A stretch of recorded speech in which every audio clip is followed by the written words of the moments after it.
Hey there, my name is Oisin Lunny and welcome to Audio Talks presented to you by Harman. Today we are going to celebrate music on the move. So portable music has never stopped moving. From the stylish dance-set vinyl players of the 1950s to in-car stereos of the 60s to sophisticated 8-track players of the 70s to the epic cassette boomboxes of the 80s to the portable CD players of the 90s and MP3 players of the noughties.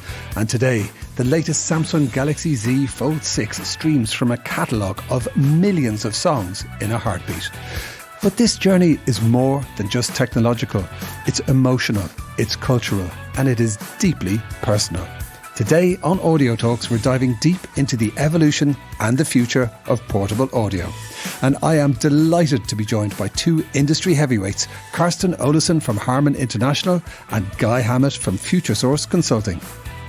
To kick things off, I asked Carsten how he defines portable audio and what makes it such a unique category in the world of consumer technology. The reason why we even have a category we call portable audio is because before the portable audio category, you did not have audio products that you moved around, generally speaking. So portable audio products are products that you bring with you everywhere you go due to the whole, what I call audio infrastructure, 4G, 5G communication standard, Wi-Fi 6. The content material are available everywhere you go. That unleashes the audio experience over a vast number of applications, ebooks, podcasts that like this show, music, mobile gaming. So that defines for me the portable audio category as we see it today. I'm a long-time user of portable audio products. I think that's no shocking news. See, I've got a lot of land out here. I have tractors and I run a horse farm. And even when I'm on a tractor, I bring my portable audio equipment. Just this last weekend, I've been sitting in the tractor for 20 hours. And of course, it's with portable audio equipment. Somebody calls me, the communication goes through loud and clear, and people can reach me. And I'm free, sitting in the tractor, rocking and rolling. It's a vivid picture. Music is no longer tethered to walls, but to us. Guy Hammett, who heads up home audio research at Futuresource, reflects on how that shift shaped his own musical life. I remember when I was young, I had a cassette Walkman, and actually my dad had a CD Walkman, and I was very jealous of that. And, you had maybe an album worth of songs. And that seemed great at the time. But if I look at kind of what's changed over the last 10 or 15 years from, the iPods where you could have maybe a few thousand of your favorite songs, which seemed amazing at the time. Now it's pretty much unlimited selection. Whatever you want, whatever mood you're in, you can have the music to suit that environment. So portability didn't just change how we listened. It changed the industry itself. I asked Guy what impact the portable category has had on the wider consumer electronics market. So I think the standard kind of Bluetooth speaker is by far the most popular in kind of terms of the modern portable products. But what's actually been really interesting in the last few years is the rise of wireless portable party speakers. So these are bigger devices with party lighting, with DJ features, that have really kind of tapped into a new type of consumer. So really encouraging social listening. So these are very high power devices. You're not listening to these in the park on your own. You're with your friends. You're having a party outdoors. That's something that's really been popular in the last couple of years. It's a market that was very, very small, maybe 4 or 5 years ago, but has really grown to be quite significant recently. That cultural shift from solo listening to shared experiences has opened up a new kind of demand. Carsten recalls one pivotal moment when JBL flipped the game. When we introduced our first flip, right, it was a revolution when Harman introduced the JBL Flip. It was not called JBL Flip 1 because we didn't know if there would ever come a 2, right? And that product configuration really did something right. because after a few months, we were already out of inventory and the demand of the products was so significant. We are around 2011. In that fall, we introduced Flip, quickly followed up by the JBL Charge. That was big things because now you could listen to music and charge your phone at the same time. I think for Harman's consumer business, the first generation of wireless products marked the kickoff of a 15 years strong consecutive growth story, really propelled the company into becoming number one wireless audio company, right? So yeah, there's history right there. But if you go further back, Oisin, right, before wireless, there were many, many other historic moments that shaped, I think, the stage of audio listening, with the almost 80 years history in sound, being the number one brand at Woodstock, powering up all kind of events, and with the introduction of the first generation of wireless products for Harman. I think JBL and Harman over the years have shown great understanding of market trends, technology, possibilities in innovation and technology, and been able to mix this together in forms that were appealing for selected target groups. So, what innovations really stand out for our guests in 2025? Well, for Guy, it's not one breakthrough, but a consistent trend towards rugged, hassle-free audio. I think the one for me that's really changed the game is how robust these products are now. So, the first Bluetooth speakers 10 years ago, they were great in the right circumstances, but they were, very, very nascent kind of in terms of the hardware.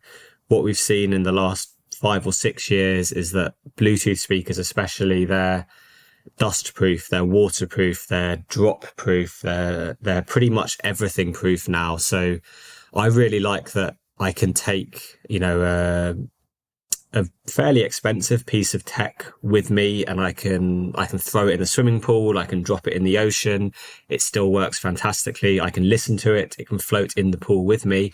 So I really like being able to not worry about my expensive technology product potentially breaking, and just really focus on the audio quality in the swimming pool or on the beach or something. Carsten also spotlights the recent rollout of JBL's Flip 7 and Charge 6 and the AI-powered technology inside them. Well, recently, and I met you in London, I think it was last month, we introduced our new Flip 7 and our new Charge 6. And both of these products have the new audio enhancement technology we call AI Sound Boost, which in principle really analyzes the incoming audio signal and steers the cone movement, and is really audible. You tried it yourself. On the Flip, you can hear enhanced audio rendering. So that investment in technology to drive audio forward is key for us. And we can see that consumers and reviewers are quite happy and impressed with our new technology, AI Sound Boost.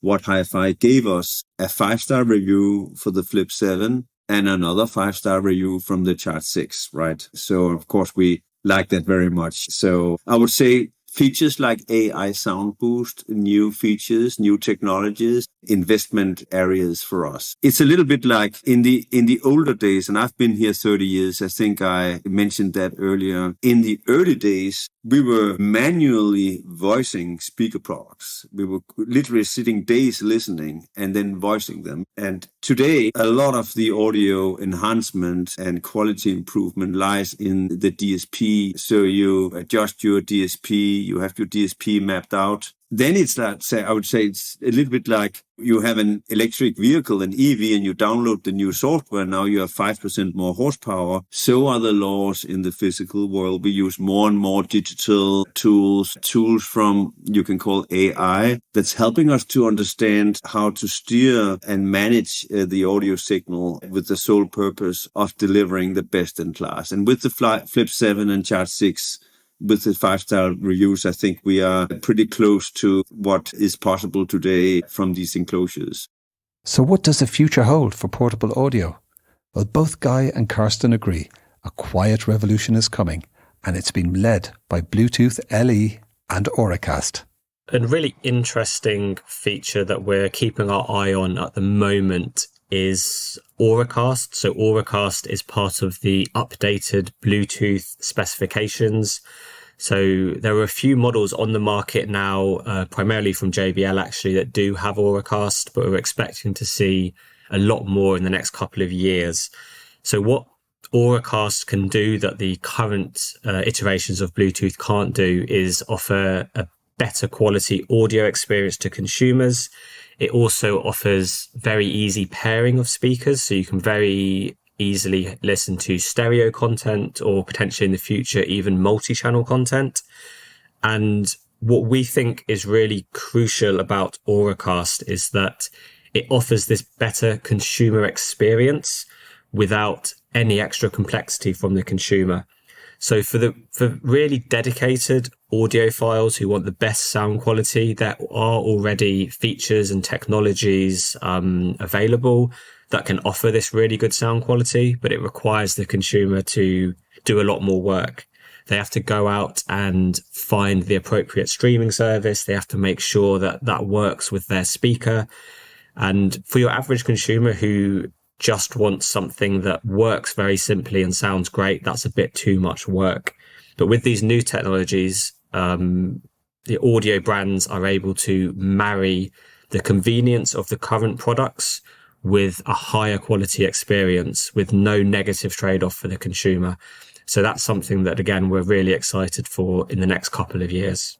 So right now, there's a lot of innovation around Bluetooth Low Energy 5.3, Auracast, and it brings a new dimension of possible use cases. And I think that's very interesting that with the Bluetooth communication standard and connectivity, you can now not only enjoy technically higher bandwidth, lower latencies, longer reach, but you can seamlessly connect many devices together and make a broadcast. In some areas, you'll say you almost have Wi-Fi-like performance levels and possibilities. But on the other hand, you can maybe say you have the simplicity of the Bluetooth connectivity protocol, right? So I think whereas maybe the last 3 to 5 years, the trend has been, and continues to be, how do you press optimal audio performance from small enclosure, right? Without eating too much battery life, because portable audio always have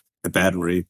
So battery lifetime is key for the consumer. The party can't stop because you're running out of battery. So battery lifetime, audio performance is still key, right? And now with the new connectivity, my projection is that this will further spark more interest in the Bluetooth standard. Give it, let's say, maybe even a third or fourth life, right? Because there are now so many things you can do. I would add one more thing. We talked a lot about flip and charge and our well-known shapes of the iconic cylindric audio product, but also part of portable audio category, we have the JBL's Party Box, of course, right? The platform where light and audio comes together. One wouldn't necessarily call the largest device the Party Box Ultimate a portable speaker, but we have equipped it with wheels, so you can now transport it all along. So we've got so much going on in the portable, and we've got so much innovation. When we talk about Party Box, innovation around the audio rendering, of course, but also the light show and external elements is really boosting that party vibe. So we're going to end this episode where so many listening journeys begin, with a track.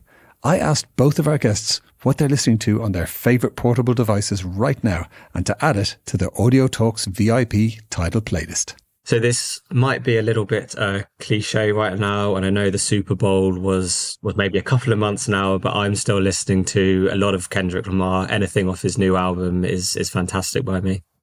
In terms of music, I still have The Weeknd's main song that came. It's a playlist, so it comes several times, and I'm too lazy. So it goes on and on. I heard John Mayer, Call Me the Breeze. It's actually really originally a song by J.J. Cale, then redone by Eric Clapton. And John Mayer recorded a version of his own a few years back. And it's very rhythmic, it's very bluesy, and this is my number for today. Fabulous choices both.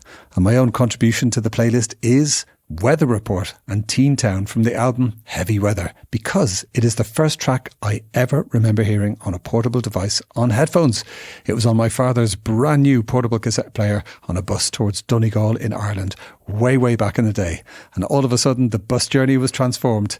Did I want to give back the headphones? I did not.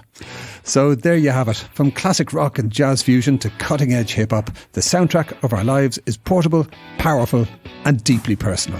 Thank you so much to Guy Hammett and Carsten Olesen for your insights, and thanks to you for listening to Audio Talks. If you liked what you heard, be sure to follow and share. Until next time, keep your music close and your speakers closer.